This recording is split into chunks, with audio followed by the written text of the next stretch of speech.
start the AFC North tomorrow. We finish out the NFC South. The Buccaneers win total 8.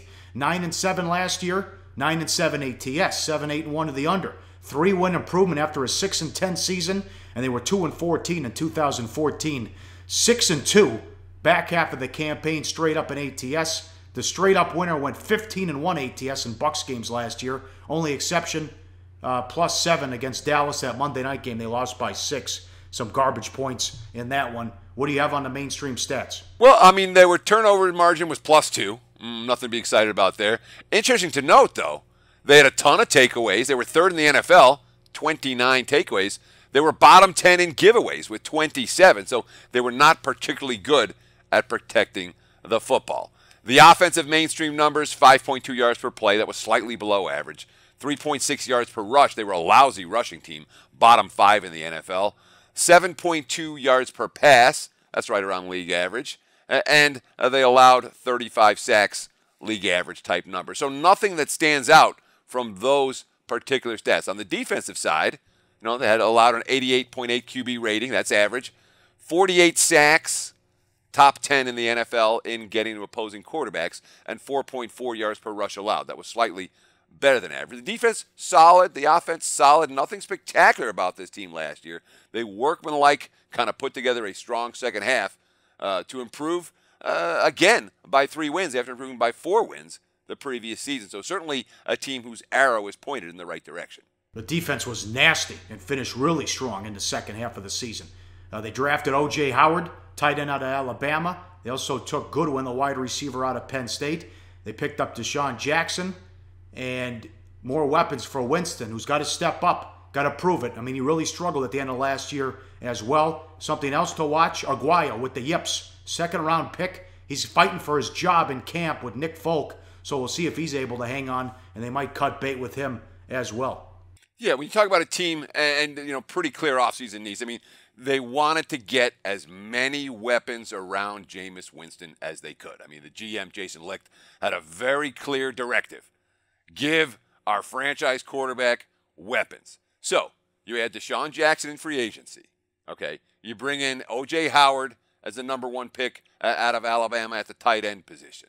Okay, now, all of a sudden, maybe you got some pretty good weapons for a guy, again, who had turnover problems last year. He threw 18 picks, and he had 10 fumbles, lost 6 of them. He felt like he was trying to do a little bit too much. So, we have now Deshaun Jackson and Mike Evans at wideout, plus Goodwin, plus Cameron Braid at tight end, plus O.J. Howard. They got some pretty good pass catchers. The question is, what happens at running back? Because Doug Martin, he stunk last year. 2.9 yards per carry. He's got a one of those PED suspensions that's going in to 2017. They got a guy in a 5th rounder, Jerry McNichols, out of Boise State, who looks like Martin and has kind of the same skill set as Martin. Are we thinking a 5th rounder can take over for a guy who's been a Pro Bowler a couple of times? Yeah, well, those Boise State guys, they can get it done. Look at the history. Look at Ajayi as well, too, in Miami. I'll trust the Boise State kids. What do you have on the schedule? Well, I mean, last year they were, in terms of strength of schedule, it was near the league average. This year it's slightly tougher than average. The NFC South plays the 4 teams from the AFC East and the 4 teams from the NFC North. Their 2 extra games, they have the Giants at home and they're at Arizona. I don't think much of Winston, but it's a pretty good team. What do you think? I'd lean over. Yeah, this is a division that we like. Okay, there's things to like about Carolina. There's things I'm not bullish on Atlanta, but I don't think Atlanta's going to completely tank. And I certainly look at Tampa Bay as a team that has a lot of upside.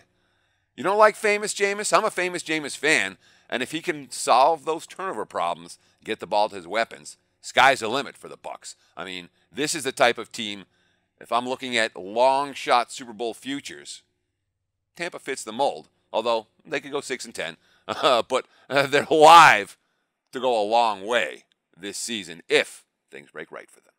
I'm with you. It's a good division. Nothing would surprise me who finishes in last place or who wins it.